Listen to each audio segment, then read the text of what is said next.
तो hello, Radhe Radhe and welcome to my channel Riya Gupta blog. और हम निकल रहे हैं आज माड़ा गाँव के लिए। तो हमारा 3rd डे एंड चेकआउट करने का टाइम हो चुका है, तो हम सब निकल रहे हैं माड़ा गाँव, एंजॉय करेंगे। 3rd डे देखते हैं कैसा है।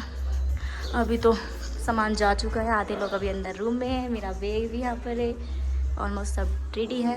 टाइम देते हैं जल्दी का, लेकिन सब लेट होता है, सब लेट। बोला था 6 बजे जाएंगे और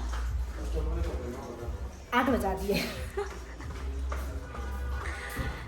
कौन सी दिशा में हमारे हीरो तो पिक में दे रहे हैं। तो बाजी इसमें चाहिए ना।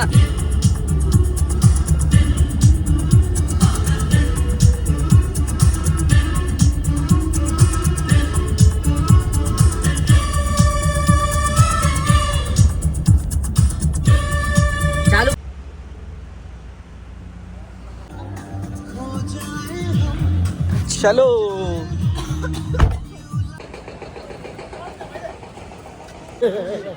मुझे लगा मंदिर है, गलती से मैंने आपको सुलभ दिखा दिया।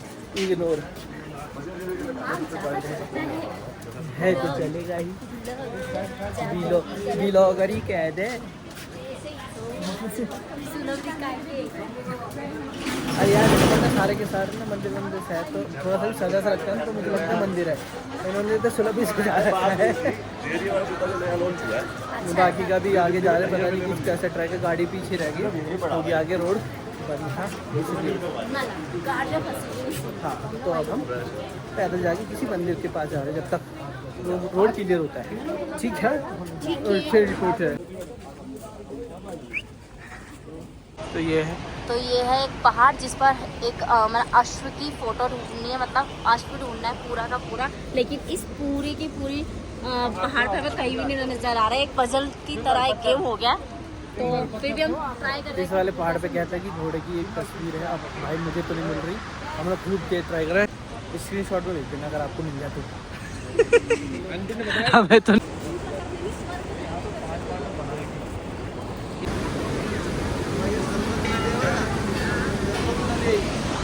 तो ये है एक सरस्वती नदी, जहाँ पर सरस्वती जी की जो नदी है उसका उद्गमन मतलब एक जन्म वो यहीं से ही बन के चलती है और कहीं आपको नहीं मिलेगी। तो काफ़ी तेज है और बहुत स्पीड में पानी है, बहुत ज़्यादा।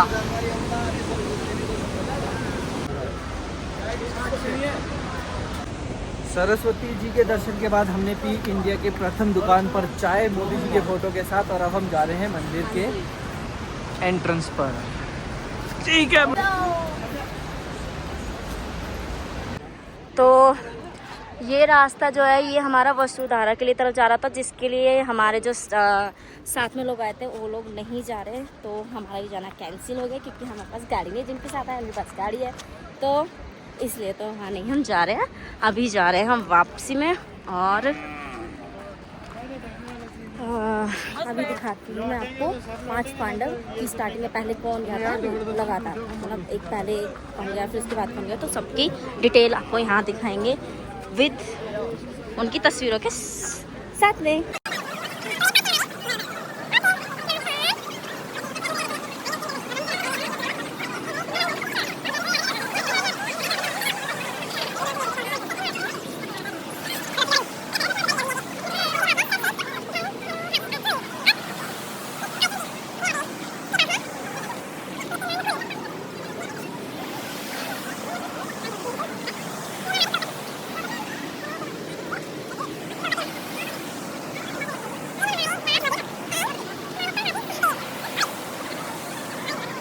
तो अभी आपको हमने सभी पांडव्स की एक झलक दिखाई है विद उनके नेम्स एंड डिटेल्स के साथ में। तो अब एंट्रेंस लास्ट है, अब हम जा रहे हैं नीचे। तो अच्छा लगा सबको देखने में, लेकिन अभी हमारा रास्ता चेंज है, तो अभी हम और जगह जा रहे हैं। और इनके जो सामने इतनी अच्छी सरस्वती जी की वो धारा निकल रही है, बहुत अच्छा व्यू है यहाँ का, बहुत ही अच्छा है। एंड मेरे हस्बैंड भी आ रहे हैं। ये स्पीड बस अच्छी रीलें आएंगी, देखते रहिएगा। चैनल सब्सक्राइब करो रिया गुप्ता ब्लॉग्स को, ठीक है, और मेरा भी। दोनों का Chandan Gupta vlog. And Riya Gupta vlog. ठीक है, बहुत अच्छी चीज़ें लेंगी, टेंशन नहीं लेने का। चले तो अब मैं आपको एक पुल दिखाती हूँ। ये जो है ना ये रास्ता, ये जिस पे लोग बाग आ रहे हैं, तो ये नॉर्मल पुल नहीं है। ये हमारे जो भीम थे उन्होंने रास्ता क्रॉस करने के लिए बहुत बड़ा पत्थर डाला था। जो ये वाला पत्थर है, ये वाला पत्थर। ये पत्थर, तो इसी को हम भीम पुल बोलते हैं। इसी से हम क्रॉस करके आगे के लिए जाते हैं। जहाँ जो पांडव है, तो बड़ा हैवी पत्थर काफ़ी है। बड़ा हैवी पत्थर है, ट्रैकिंग के लिए अच्छा है। मैं दिखाता हूँ, दिखाइए। मतलब सोच कि कितना हैवी होंगे भाई। भाई भाई यहाँ पर भी जो इनकी वो है, जो बनाई हुई है मूर्ति, वो भी काफ़ी हैवी, मतलब उसी हिसाब से हम समझ सकते हैं कि हमारे अरे तो इस पत्थर से समझ ले, अच्छे रे। तो इस पत्थर से समझ ले कि उठा के रखना इस पूरे रास्ते में, तो भाई बहुत ताकतवर। जब उन्होंने शिव जी को भी पकड़ा था, तो चलो किया था, उन्होंने ही पहचाना था शिव जी को।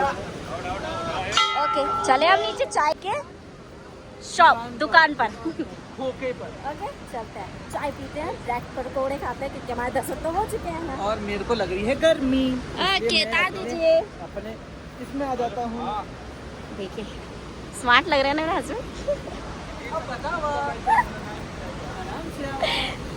क्यूट है ना। नौटंकी है, पूरे पूरे टाइम नौटंकी करते हैं। क्यूटी पाई मेरे। 3 चीज देखी होंगी, एक भीम पुल, अरे बैगन, एक भीम पुल देखा, हाँ एक सरस्वती जी का उद्गम देखा, हम देखा। और एक है वसुधारा, जो हम नहीं गए क्योंकि यहाँ से 5 किलोमीटर 5 किलोमीटर दूर है और चढ़ाई भी है, इसलिए, और हमारे पास टाइम नहीं है इसलिए। और टाइम की बात भी कि हमारे आगे बंदे जा ही नहीं पाएंगे, तो हम अकेले दोनों जाके क्या करेंगे। हम जाना चाहते हैं, लेकिन हम जाना चाहते हैं, लोग आगे ना साथ में, लेकिन वो नहीं वाटरफॉल जा हमने बहुत ज़्यादा देख लिया, इसलिए हम जाएंगे ही नहीं अब। रहे। चलो चलो, ये है चाय का, चाय की दुकान प्रथम। तो ये व्यास गुफा है। व्यास गुफा में व्यास जी ने महाभारत बोला था, और गणेश गुफा में गणेश जी ने महाभारत लिखा था। जब व्यास जी और गणेश जी महाभारत लिख रहे थे, तो सरस्वती जी की जल की आवाज आ रही थी, तो उससे व्यास जी को शोर हो रहा था। तो व्यास जी ने सरस्वती माता जी को कहा, हे सरस्वती माता, आप अपनी आवाज धीमी कर लो, हम यहाँ पे महाभारत ग्रंथ लिखना चाह रहे हैं, तो जैसे आप शोर करोगी तो गणेश जी लिख नहीं पाएंगे। तो सरस्वती माता जी अपनी बात पर अड़ी रही। तो व्यास ने ना गणेश जी ने सरस्वती माता जी को श्राप दे दिया कि हम यहाँ से आगे जाओगी तो अभी लुप्त हो जाओगी। तो सरस्वती नदी यहाँ से आगे जाती है और आगे पे भी लुप्त हो जाती है। जैसे अलकनंदा आगे जाती है तो सरस्वती नदी पाताल में चली जाती है और सीधे इलाहाबाद प्रयागराज में निकलती है। और आप प्यास गुफा में ऐसे धारी धारी देख रहे हो, ये प्यास पोथी है। पोथी का मतलब पुस्तक होता है, उसमें व्यास जी ने हमने वेद पुराण और महाभारत भी इसी में लिखा हुआ है। जैसे ही कलयुग आया तो ये पत्थर में बदल चुका है। जो व्यास जी थे, व्यास जी का पुराना नाम श्री कृष्ण द्वैपायन था।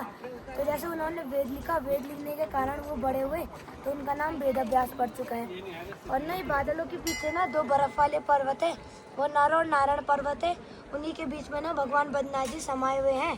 जो नर पर्वत है, नर पर्वत को अर्जुन के नाम से जाना जाता है, नारायण पर्वत को भगवान श्री कृष्ण के नाम से जाना जाता है। और जो ये रास्ता ही चाइना बॉर्डर जाने का रास्ता है।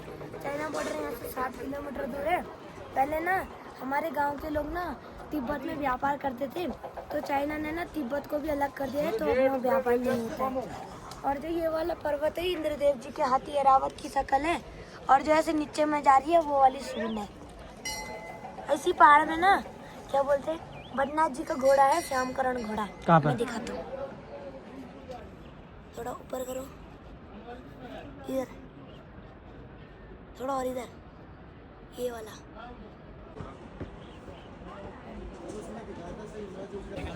तो आ गए हम वेद प्रयाग में, वहाँ पर वो घोड़ा दिखा रहा था, मैं तो दिखा नहीं घोड़ा, मुझे नहीं दिखा। तो वेद प्रयाग में देखते हैं। तो अभी हम आए हैं वेद व्यास गुफा से, और अब हम जा रहे हैं गणेश गुफा। तो वेद व्यास गुफा में ना एक चीज मैंने देखी, इन पे ना एक शिलालेख है, पत्थर है, उस पे ओम क्या था, नमो भगवते हाँ, वासुदेवाय, ओम नमो भगवते वासुदेवाय के श्लोक लिखे श्लोक हैं लिखे हुए हैं। पत्थर पे, मतलब ऐसा, मतलब पेन से नहीं, कहते पत्थर हैं पे वो लिखे हैं। कीमती कहते हैं पंडित जी कीमती की, है, वो और- मूर्तियों से भी कीमती है। और वेद व्यास जी की भी मूर्ति है, और यहीं पे सारे लेकिन वेद हम वगैरह, जो वेद व्यास गए थे ना, उसमें हम उनकी फोटो क्लिक नहीं कर सकते थे, हाँ, वहाँ क्योंकि पर अलाउड नहीं था। अलाउड नहीं है, तो हमने वो नहीं ली, बस गुफा के बाहर से फोटो ली है। हाँ, और सही भी है, कुछ चीज़ें छुपी रहे वो ज़्यादा अच्छी है। तो ज़्यादा बेटर नहीं है। तो बहुत ज़्यादा फिर ओवर क्राउडेड होना। हम्म। हाँ ओके, रिपोर्ट है। तो अभी ये रास्ता गया है ये रास्ता गणपति नहीं, जी यहाँ से की, जाएंगे नीचे, गणपति जी गुफा है ना। यहाँ से नीचे जाएंगे शायद, हाँ वहाँ हाँ, पर कहीं वो होगा। मुझे लग रहा है सामने शायद वो हो सकता है। नहीं वहाँ नहीं होगा, नीचे होगा तो देखो वो जा रहे हैं वहाँ पे। चलो कोई नहीं, चलते हैं। अभी वो हमारे साथ के रुके हुए हैं तो 5 मिनट बाद हम दोबारा से रिकॉर्ड करते हैं, ठीक है। करते हैं अब। तो ये गणेश गुफा है। गणेश गुफा में गणेश जी जब महावर लिख रहे थे तो लिखते लिखते उनकी लेखनी टूट जाती है। क्या टूट जाते? लेखनी। अच्छा। उन्होंने टूटे हुए नाम से महावर लिखा था। गणेश जी जब महावर लिख रहे थे तो उनकी महावर लिखने की शर्त थी, राज जी की शर्त होती कि जब मैं महावर बनूंगा तो आप उसका अर्थ सोच समझ कर लिखना।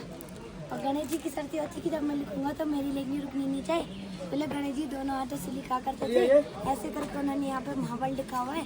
यदि शिव भगवान जी अपना ध्यान कर रहे थे तो परशुराम जी उनसे मिलने जाते हैं तो गणेश जी उन्हें द्वार पर रोक देते हैं, तो दोनों के बीच में युद्ध हो जाता है। तो परशुराम जी ना अपने हथियार से गणेश जी का एक दांत तोड़ देते हैं। उसी दिन से गणेश जी को एक दंत कहा जाता है। उसी दांत से उन्होंने यहाँ पे महावर लिखा हुआ है। तो नीचे पहुँच गए हम, यहाँ क्या कर रहे हैं। ये है गणेश गुफा और इसकी एक प्रतिमा भी है जहाँ पर लोग अपने अंदर कहीं कहीं पैसे रखते रहते हैं और बहुत अच्छी मूर्ति है और बहुत अच्छा वाइब्स है यहाँ पर। ये कुछ ऐसा दिखता है और इसके बारे में कुछ मैंने लिखा है, मैंने वो स्क्रीनशॉट वो स्क्रीनशॉट वो रख दूँगा, आप स्क्रीनशॉट लेके पढ़ लेना कि क्या है, ठीक है। और अभी नीचे चलते हैं, वापस कुछ खाते हैं फिर वापस जाते हैं। यह है भारत का प्रथम गांव माणा। और अभी हम सारे मंदिर घूम के आए इधर और अभी सारा स्टाफ हमारा फोटो भी क्लिक करा रहे हैं। बहुत देर हो गई। शूट यहाँ से हम निकल रहे हैं ऋषिकेश की तरफ और बाकी का मैडम जी बताएंगे। अच्छा था यहाँ पे, अच्छा घूमने में अच्छा लगा। और हमारा गांव ये फर्स्ट गांव है यहाँ का जो हम घूम रहे हैं। ये माणा गांव फर्स्ट गांव भी है, साथ में ना महाभारत से जुड़ा गांव है। इसलिए सब फोटो क्लिक करा के बीच में खड़े हो रहे हैं। और गाड़ियाँ वाड़ियों का जाम देखो, सिर्फ फोटो क्लिक के चक्कर में रास्ता नहीं मिल रहा। तो फिर निकलते हैं दिल्ली की तरफ। और इसी के पहुँचते हैं। और अगर इस ब्लॉग में अगर आपको कुछ भी अच्छा लगा हो तो like and subscribe and comment पे बात करना कि जो भी अगर कुछ हमसे गलती हुई है या नहीं हो तो कमेंट करके बता देना। Thank you.